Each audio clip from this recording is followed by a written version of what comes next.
Bismillahirrahmanirrahim. Assalamualaikum warahmatullahi wabarakatuh. Selamat pagi dan salam sejahtera untuk kita semua. Pagi ini Ibu berharap dimanapun kalian berada, semoga dalam keadaan sehat selalu ya. Amin, amin ya rabbal alamin ya. Nah, untuk perkenalan, sepertinya kita tidak perlu lagi perkenalan karena Ibu sudah kenal kalian semua dan kalian juga tentunya sudah kenal dengan Ibu ya. Karena semester kemarin kita kan sudah berjumpa ya. Nah, sebelum kita mulai perkuliahan, alangkah lebih baiknya kita berdoa menurut kepercayaan masing-masing agar ilmu yang didapatkan bisa bermanfaat dalam kehidupan sehari-hari ya. Silakan berdoa sebelum belajar ya.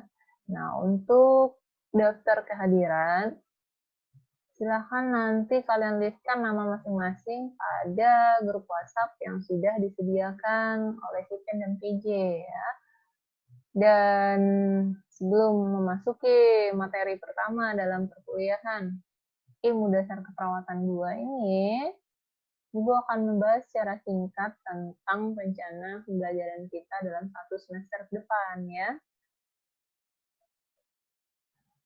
Mata kuliah IDK ini terdiri dari 4 SKS ya. 3 SKS-nya adalah teori, 1 SKS-nya merupakan praktikum ya.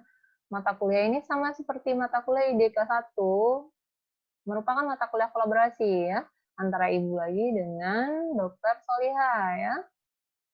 Kemudian mata kuliah ini merupakan mata kuliah keterampilan dan keahlian program studi S1 keperawatan.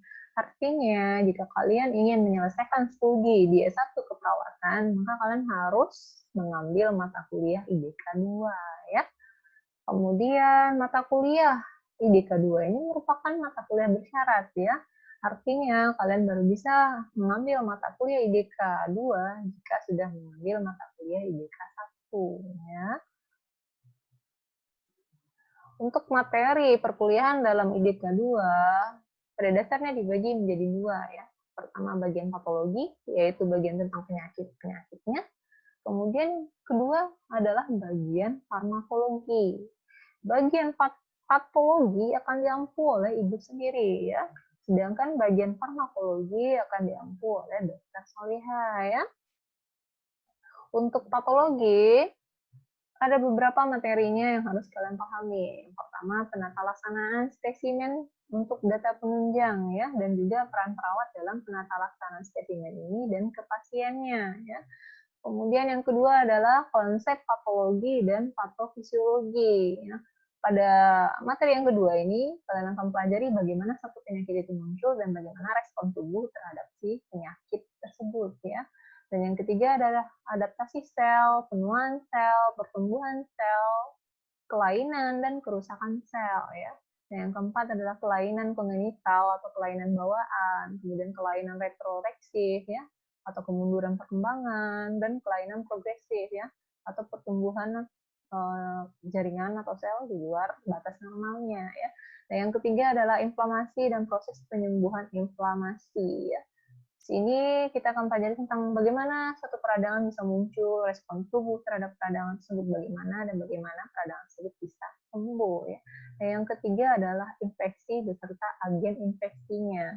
Nah, di sini akan kita pelajari bagaimana suatu agen infeksi bisa masuk ke dalam tubuh dan menginfeksi bagian tubuh tersebut ya.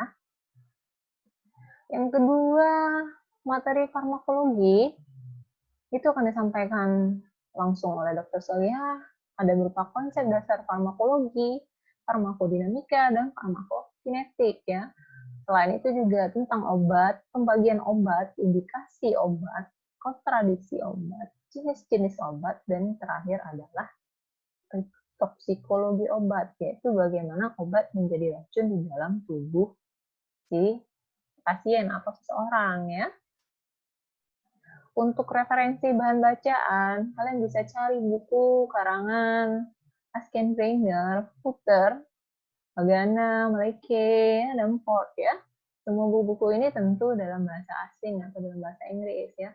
Tapi tidak menutup kemungkinan kalian bisa mencari referensi-referensi yang berbahasa Indonesia ya. Tentunya referensi yang masih nyambung dengan mata kuliah IDK 2 ya. Silahkan cari e-booknya, silahkan cari artikel-artikelnya di internet ya, atau kalian juga bisa mencari tentang bagaimana perkembangan penelitian di bidang IDK 2 ini, yaitu patologi dan farmakologinya ya. Mata kuliah ini seharusnya dilaksanakan dengan metode tatap muka ya. Tapi karena mengingat keadaan kita yang seperti sekarang, yang metode perkuliahan yang harus tatap muka diganti dengan metode kuliah interaktif ya, atau istilahnya orang adalah perkuliahan daring ya. Kemudian diikuti dengan metode problem based learning, question based learning, dan discovery learning ya. Nah, untuk penilaian itu ada penilaiannya berupa tugas, baik tugas individu maupun kelompok, yang baik berupa studi kasus maupun makalah ya. Kemudian kedua adalah kuis, yang ketiga adalah presentasi jika memungkinkan untuk bertatap muka ya. Kemudian ada UAS dan UTS ya, dan yang terakhir adalah kehadiran kalian masing-masing ya.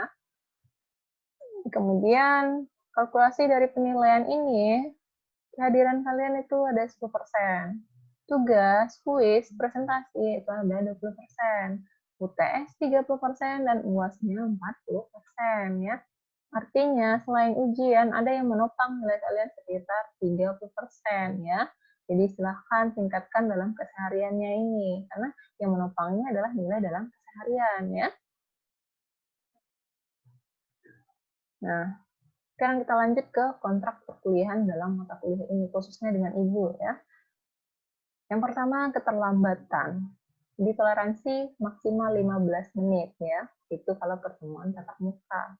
Karena kita perkuliahannya interaktif atau daring, maka diizinkan telat 20 menit ya. Tapi dengan alasan itu adalah karena kita disebabkan oleh jaringan, bukan alasan lain seperti ketiduran ya. Kemudian yang kedua, kehadiran minimal 80%. Artinya absen hanya boleh 3 kali ya. Kemudian yang ketiga, tidak boleh menggunakan handphone selama perkuliahan. Nah, ini peraturan untuk perkuliahan tatap muka ya. Karena kita perkuliahannya daring dan memang membutuhkan handphone, silahkan memakai handphonenya masing-masing. Kemudian, izin keluar ruangan maksimal hanya boleh 3 orang per keluar. Ini berlaku untuk perkuliahan tatap muka ya. Sedangkan kita perkuliahan daring. Nah, pada saat perkuliahan daring ini, Ibu tidak memperkenankan ya satu orang pun yang keluar dari grup WhatsApp yang sudah dibuat ya. Kemudian pengumpulan tugas selalu tepat waktu, jika tidak nilainya zonk ya atau hangus ya. Artinya ketika kalian mengumpulkan tugas lewat dari waktu yang kita sepakati, Ibu tidak akan memeriksa tugas yang kalian kumpulkan ya. Kemudian yang terakhir adalah memakai pakaian yang sopan dan rapi, bertingkah laku sopan dan santun, dan juga mampu menghormati sesama temannya ya. Nah, itu adalah penjelasan RPS dan kontrak perkuliahan dengan Ibu ya. Sekarang kita akan masuk ke materi pertama dalam mata kuliah ilmu dasar keperawatan ini ya. Nah, materi pertama dalam ilmu dasar keperawatan 2 ini adalah peran perawat dalam pemeriksaan data penunjang ya, dan juga penata laksanaan spesimennya pada pasien ya. Peran perawat. Setiap orang memiliki peran ya. Ada peran sebagai seorang anak, ada peran sebagai seorang ibu, ada peran sebagai seorang ayah ya. Ada juga peran sebagai seorang guru ya. Kemudian ada juga peran sebagai dosen, peran sebagai mahasiswa seperti kalian ya yang harus dituntut untuk selalu belajar ya. Lalu bagaimana dengan peran perawat? Peran perawat berasal dari kedua kata peran dan perawat. Apakah itu peran? Peran adalah seperangkat tingkah yang diharapkan dimiliki oleh orang yang berkedudukan dalam suatu masyarakat ya. Menurut ahli lain, Surjono Sakanto, peran itu adalah tindakan atau perilaku yang melaksanakan hak dan kewajiban sesuai kedudukan atau status seseorang di dalam lingkungan masyarakat juga ya.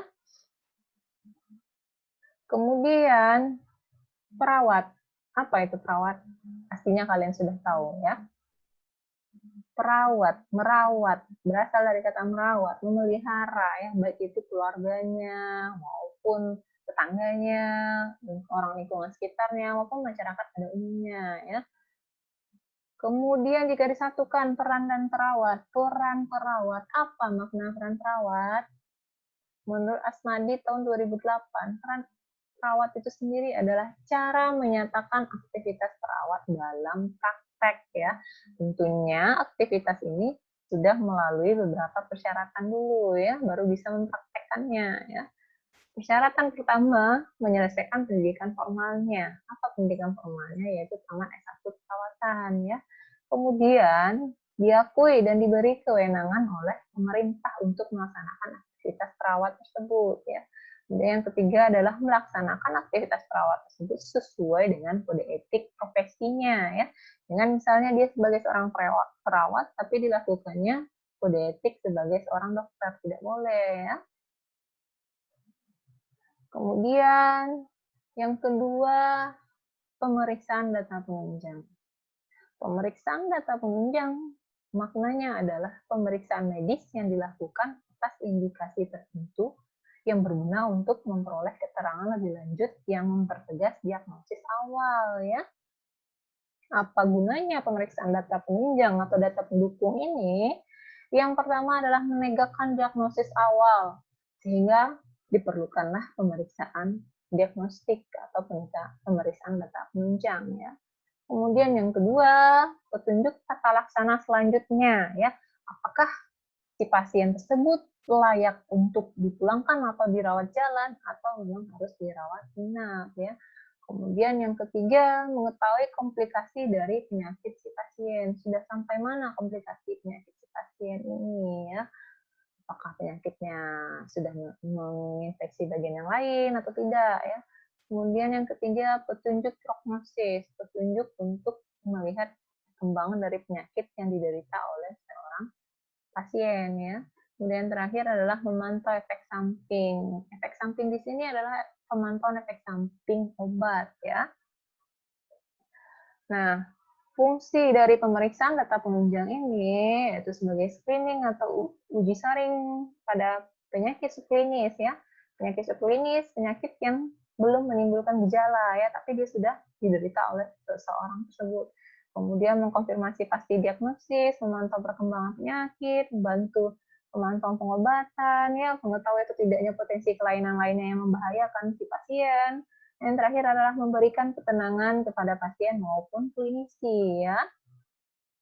Kemudian kapan dilakukan pemeriksaan penunjang ini? Yaitu ketika pemeriksaan data awal atau pemeriksaan awal baik anamnesa maupun pemeriksaan fisiknya dirasa belum cukup untuk menentukan keputusan terhadap suatu penyakit yang diderita oleh seseorang atau pasien atau klien ya. Nah, bagaimana tipe pemeriksaan dari data penunjang ini? Yaitu disesuaikan dengan kondisi klinis dari seorang pasien yang datang ke rumah sakit atau klinik tertentu ya. Pertama, tipe pemeriksaan itu dibagi berdasarkan alat atau media yang digunakan.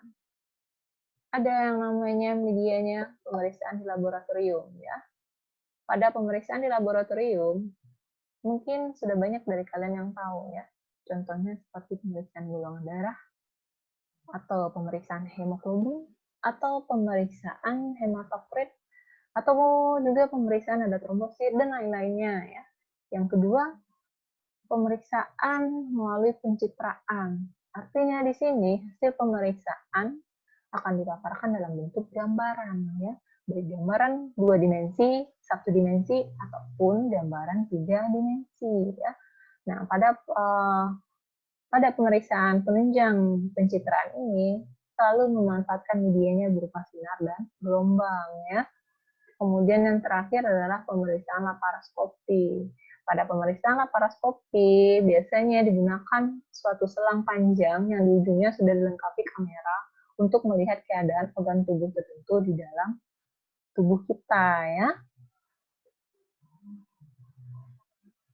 Kemudian pembagian tipe pemeriksaan data penunjang berdasarkan bagian tubuh yang diperiksanya. Yang pertama, pemeriksaan kandungan seperti pemeriksaan pada orang hamil yang melihat perkembangan janin apakah normal atau tidak sesuai dengan usianya. Yang kedua adalah pemeriksaan organ dalam ya, seperti ronsen paru. Yang ketiga adalah pemeriksaan bagian saraf atau pemeriksaan neurologi ya. Kemudian keempat adalah pemeriksaan kesehatan anak, ada pemeriksaan jiwa ya, pemeriksaan kulit dan kelamin, THT dan juga mata ya. Lalu bagaimana peran perawat dalam penata laksanaan spesimennya sehingga didapatkan data penunjang untuk suatu diagnosis ya. Spesimen. Apa itu spesimen? Adalah sekumpulan satu bagian atau lebih yang diambil langsung dari sesuatu. Misalnya, spesimen darah diambil dari pembuluh darah. Spesimen urin, bagian sesuatu yang diambil dari urin seseorang. Spesimen tinja yang diambil dari tinja seseorang, dari anus seseorang ya. Dan juga spesimen sputum atau dahak yang diambil dari rongga pernapasan ya. Kemudian kita tinjau satu persatu peran perawat dalam penata laksanaan spesimen ini pada masing-masing pemeriksaan ya.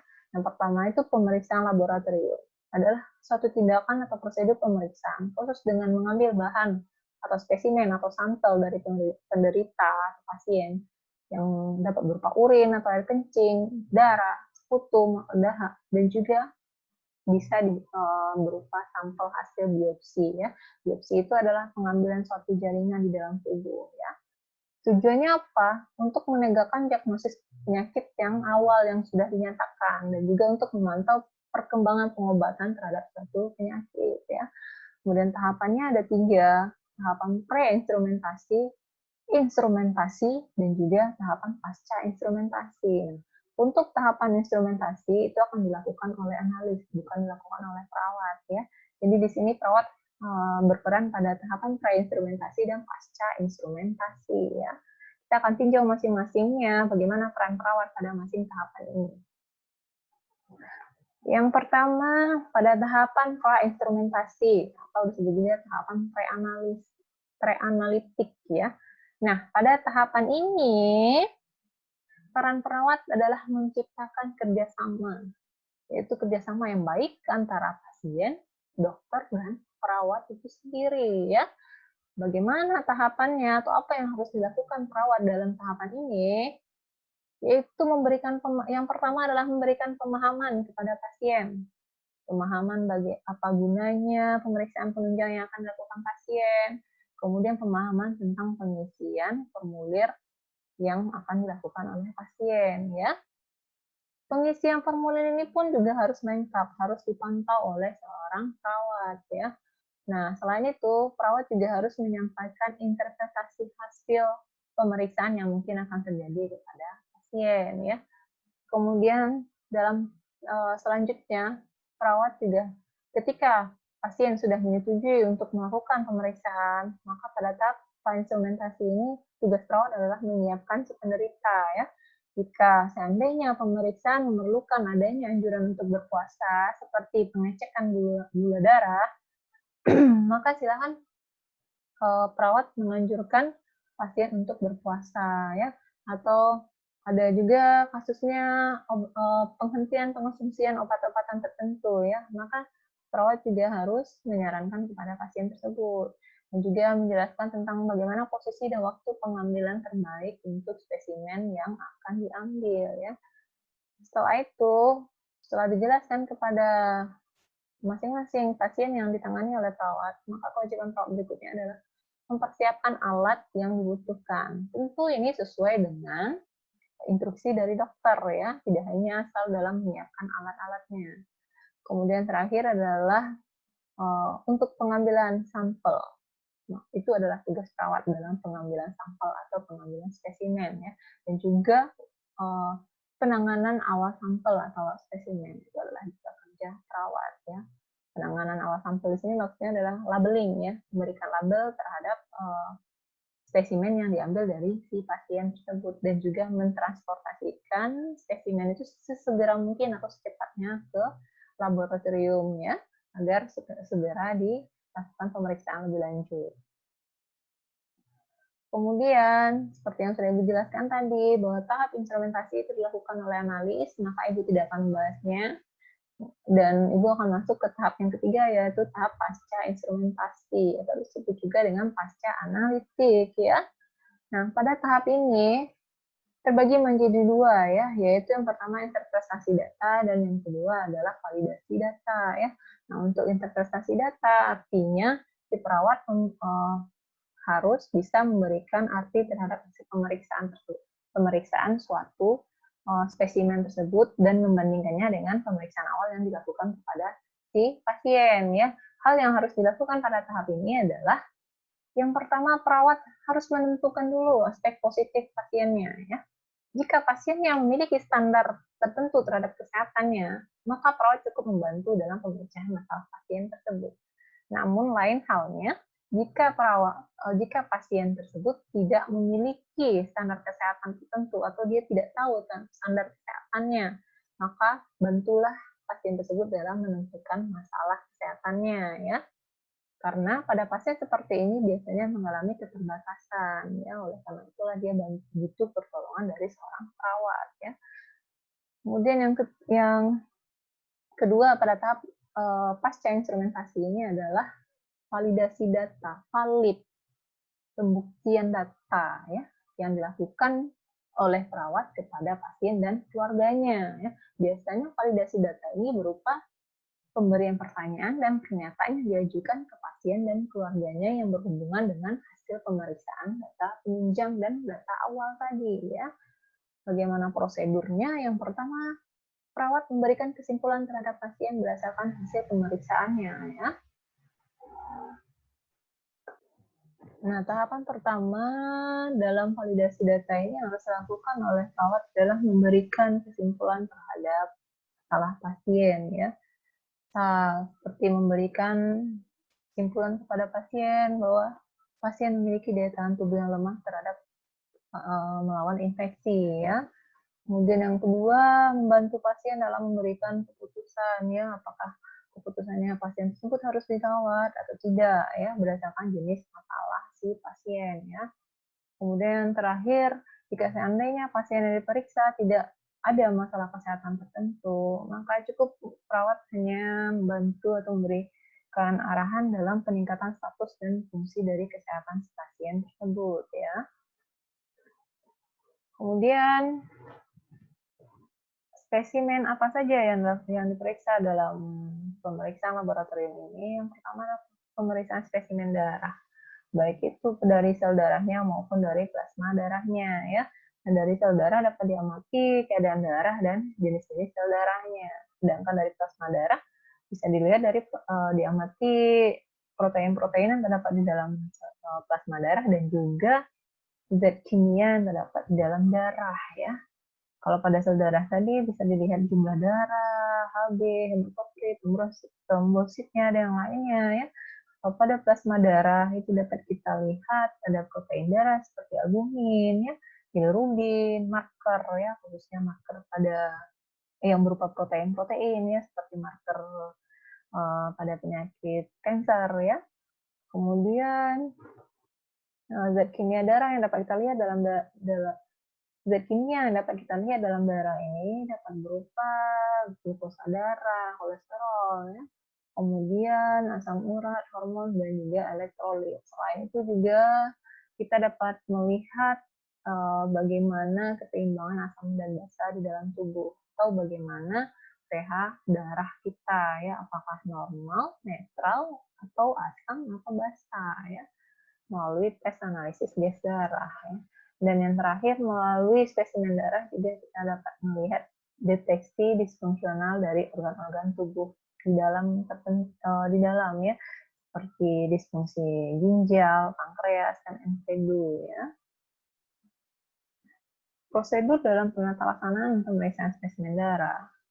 Yang pertama, perawat harus mengatur atau mempersiapkan alat-alat yang dibutuhkan dan bahan-bahan yang dibutuhkan, ya, seperti tabung vakutainer atau tabung penampung darah, ya, kemudian jarum suntik, ya, kemudian ada juga yang memakai kateter vena, ya, kemudian ada blood lancet, ya, Kemudian ada juga alat-alat pendukung lainnya ya, seperti kapas, alkohol, betadin, label, sarung tangan, dan yang lain yang dirasa perlu ketika dalam pengambilan spesimen darah ya.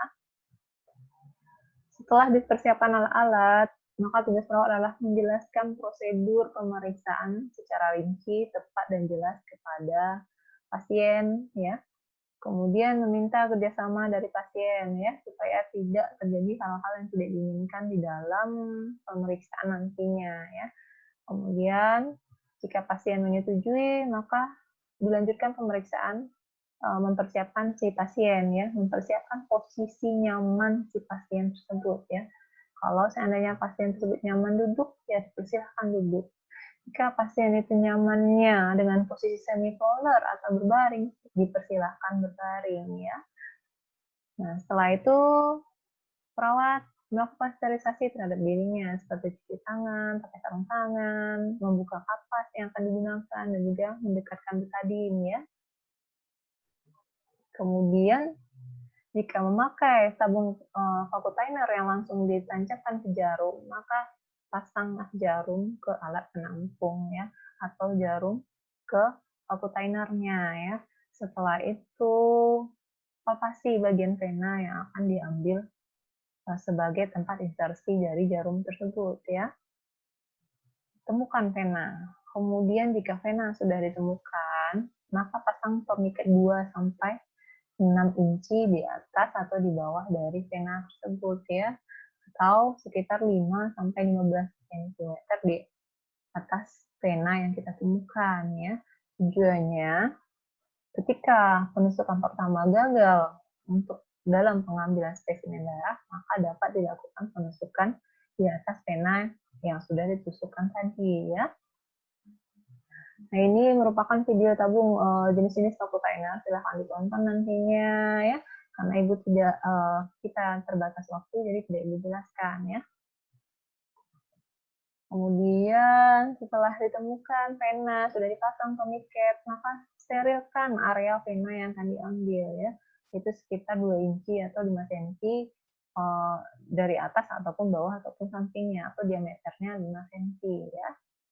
Kemudian setelah itu mulai insersikan jarum suntik ke bagian vena tersebut ya. Insersikan dengan membentuk sudut sekitar 15 sampai 30 derajat ya. Setelah diinsersikan terasa sudah masuk ke dalam vena, maka luruskan jarum tersebut sejajar dengan kulit si pasien ya. Setelah itu lihat dan ikuti jalur vena dari si pasien ya. Setelah jarum terasa terinfeksi penuh dalam pembuluh vena, tarik ujung squidnya ya, sampai darah yang diperlukan terasa cukup masuk ke dalam squid tersebut ya. Nah, setelah itu, tempelkan kapas yang sudah berisi alkohol ke tempat di dekat penusukan vena tersebut dan cabut jarum vena yang tertancap di bagian vena tersebut ya. Lalu setelah itu tekan bagian tempat penginsersian jarum dengan bola kapas yang sudah dibentuk tadi ya. Tujuannya agar darah tidak mengalir lagi ke daerah tersebut ya.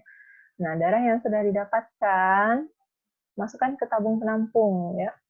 Setelah itu beri label ya. Label berupa nama, usia orang atau pasien tersebut ya. Nah, untuk alat dan bahan yang sudah tidak bisa dipakai, silakan dibuang, dan alat dan bahan yang bisa dipakai kembali dibersihkan dan ditempatkan di posisi semula ya.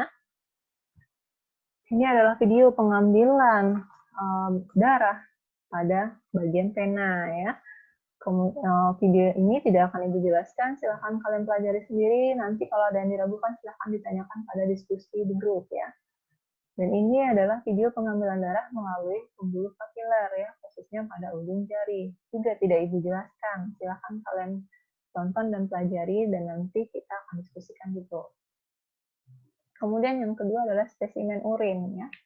Pada spesimen urin kita dapat mengetahui kondisi kesehatan kita, fungsi ginjal, pengkonsumsian obat-obatan tertentu, seperti yang marak dilakukan adalah pemeriksaan nafza ya, atau narkotika ya, dan yang terakhir adalah pemeriksaan kehamilan ya. karena melalui urin dapat terdeteksi hormon kehamilan seperti HCG ya. Penata laksanaannya dan peran perawat dalam penata laksanaannya adalah yang pertama menyiapkan alat yang diperlukan seperti wadah penampung urin, ya, pispot atau urinal, handuk, baskom, dan alat lainnya ya. Kemudian sterilisasi tubuh si perawat seperti cuci tangan ya. Kemudian menjelaskan prosedur pemeriksaan yang jelas dan rinci kepada pasien ya. Jika pasien menyetujuinya, maka berilah privasi pada pasien tersebut ya. Jika pasien masih mampu untuk melakukan sendiri, arahkan dia mencuci area perineal, bilas, dan keringkan. Ya. Jika tidak, maka bantulah pasien tersebut melakukannya. Kemudian setelah dicuci area perinealnya, maka bersihkan daerah meatusnya dengan larutan antiseptik, gunanya untuk menghindari kontaminasi. Ya. Kemudian setelah itu, mintalah pasien berkemih secara wajarnya atau secara normalnya. Ya. Tampung hasil perkemihan tersebut dalam pispot atau urinal yang sudah disediakan. Ya. Nah, ketika dalam keadaan berkemih tersebut, tempatkan juga wadah penampung urin tersebut dan tampung urinnya sekitar sampai 30 ml ya. Nah, setelah itu angkat wadah tersebut jika sudah memenuhi sekitar 30 ml ya, dan berikan kepada perawat ya sebelum si pasien selesai berkemih ya. Setelah itu bantu lagi jika pasien membutuhkan bantuan, bantu lagi mencuci area perineal pasien ya. Kembalikan pasien dalam keadaan nyamannya kembali ya, dan bersihkan alat atau bahan-bahan yang sudah digunakan ya. Dan spesimen urin yang sudah didapatkan tadi segera labeli dan transportasikan ke laboratorium untuk dilakukan pemeriksaan lebih lanjut ya. Kemudian yang ketiga adalah pemeriksaan dahak atau sputum. Biasanya pemeriksaan dahak ini dilakukan pada pasien-pasien yang didiagnosa memiliki penyakit yang berhubungan dengan paru ya. Kemudian selain itu pemeriksaan dahak juga berguna untuk melihat sensitivitas suatu obat yang diberikan kepada pasien yang menderita penyakit seperti ini ya. Dan juga untuk mengidentifikasi adanya organisme pengganggu atau patogen yang terdapat di dalam dahak ya. Jenis pemeriksaannya ada pemeriksaan Gram, kemudian pemeriksaan kultus sputum, pemeriksaan sensitivitas, kemudian pemeriksaan BTA, basil tahan asam, dan pemeriksaan sitologi ya. Nah, untuk penata laksanaannya, pertama perawat menyiapkan alat dan bahan yang digunakan untuk koleksi sputum ya. Kemudian menjelaskan prosedur pemeriksaan sputum ini kepada pasien dan bagaimana cara pengambilan sputum yang baik dan benar kepada pasien ya. Kemudian jika pasien membutuhkan bantuan, perawat cucilah tangan terlebih dahulu, pakai sarung tangan, pakai baraskop, dan juga pakai masker ya. Terlebih pada saat sekarang ini ya, kalau ada seandainya pasien yang datang untuk diperiksa dahaknya, hati-hati ya. Kemudian bantulah pasien untuk batuk ya. Bagaimana caranya pasien untuk batuk? Arahkan pasien terlebih dahulu berkumur ya, agar area mulutnya steril ya, menghindari kontaminasi ya. Arahkan pasien batuk dengan cara menarik nafas panjang dan dalam, kemudian keluarkan, tarik lagi, keluarkan, lalu batukkan ya. Kemudian tampung sputum yang dihasilkan sekitar 3-5 ml ya. Ketika sudah didapatkan sputum sebanyak jumlah yang ditentukan, berikan kepada perawat dan labeli segera oleh perawat ya. Jika sputum yang didapatkan masih kurang juga, arahkan si pasien untuk olahraga ringan supaya menghasilkan batuk ya.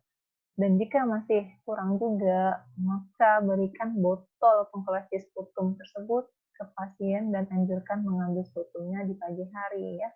Karena pada pagi hari itu dahak terakumulasi banyak ya, sehingga mudah untuk dibatukkan ya.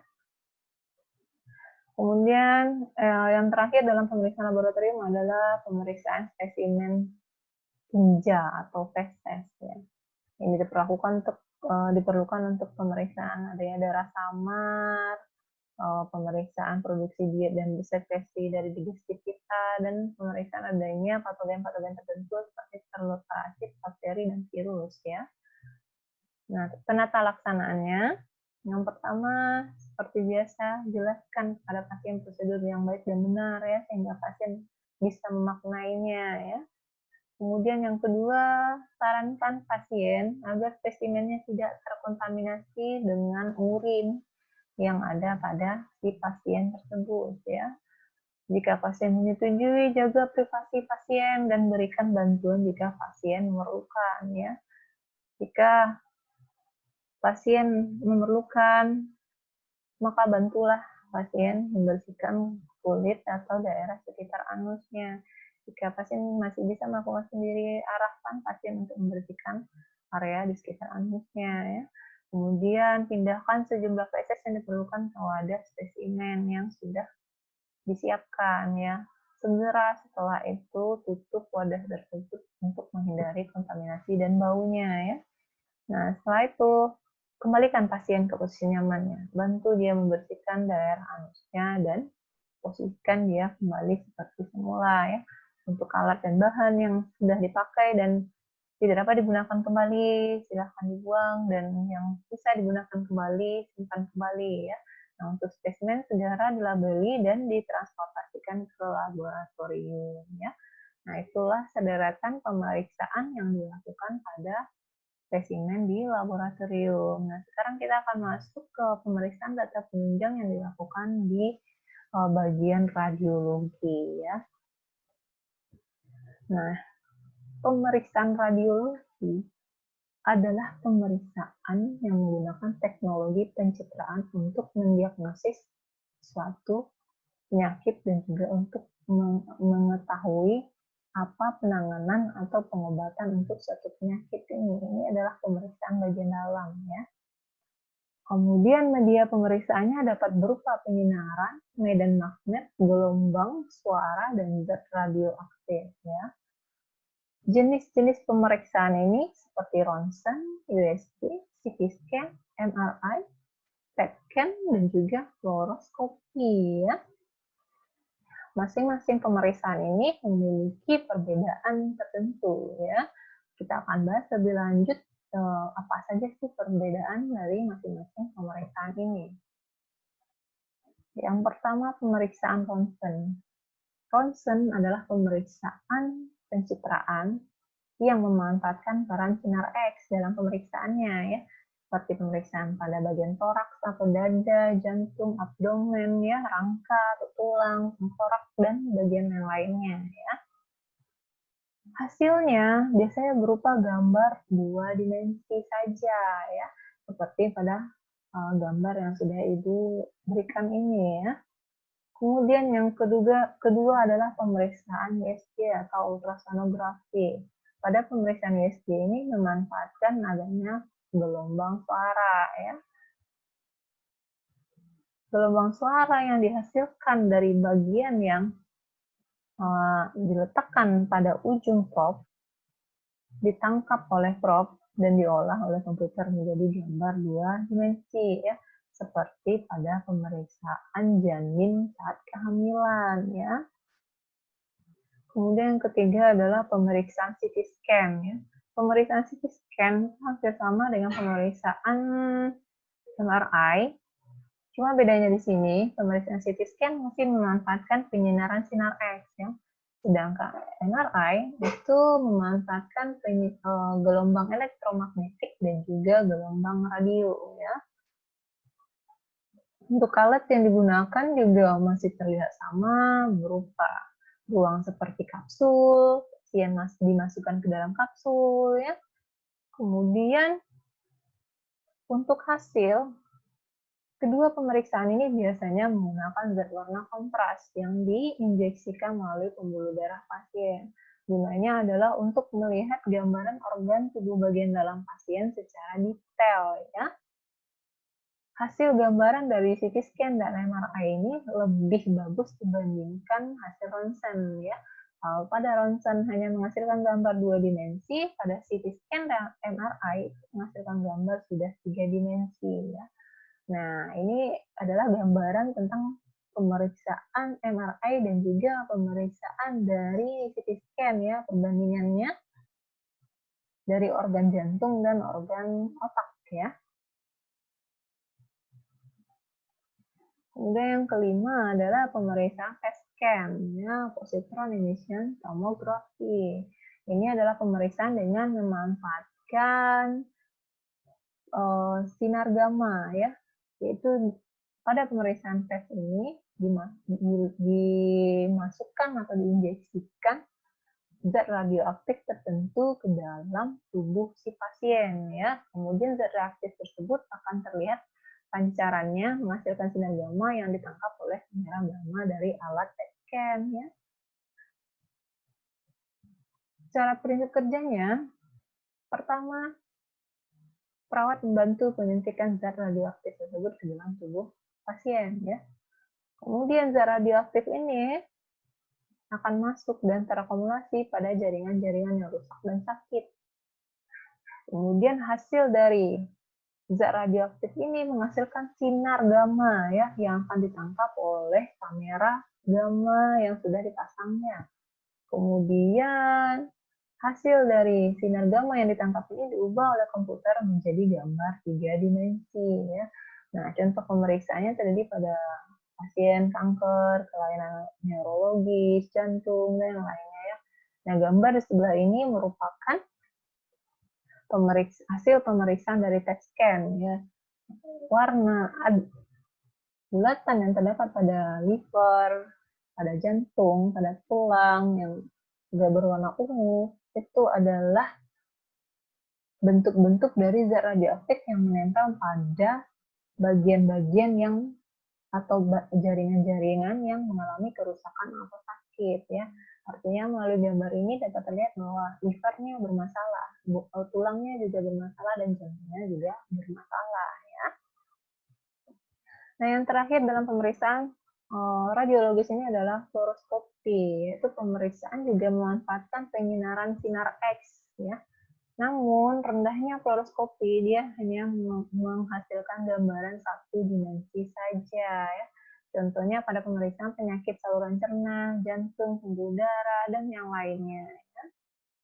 Lalu bagaimana peran perawat secara lebih mendalam dalam mendukung data penunjang di bagian radiologi ini? Yang pertama, membantu pasien memahami prosedur pemeriksaan radiologi. Yang kedua, membantu pasien memulihkan diri setelah pemeriksaan radiologi. Yang ketiga adalah membantu menenangkan keluarga dari pasien ya. Karena banyak juga keluarga dari pasien yang tidak menyetujui untuk melakukan pemeriksaan radiologi karena dianggap berbahaya ya. Yang keempat, melakukan pemeriksaan atau melaksanakan tindakan kesehatan preventifnya ya. Kemudian yang kelima, merekam semua temuan dokter ya. Kemudian jika memungkinkan mendiskusikan temuan dokter tentang kasus pasien yang memeriksakan di bagian radiologi ini ke ahli radiologi lainnya ya. Dan yang keenam adalah membantu dalam pemeriksaan atau terapi jika dibutuhkan dalam penunjang dalam menghasilkan pemeriksaan data penunjang ya. Nah, sekian materi yang dapat Ibu sampaikan untuk hari ini. Silakan kalau ada pertanyaan kita diskusikan di grup WhatsApp ya. Nah, mohon maaf kalau dalam penyampaiannya terkesan lebih cepat atau tergesa-gesa ya, dikarenakan alokasi waktu kita dibatasi 30 menit ya. Nah, silakan dibaca quote yang Ibu tuliskan ya. Atas perhatiannya, mohon maaf atas segala kurang ya. Ibu akhiri saja. Assalamualaikum warahmatullahi wabarakatuh.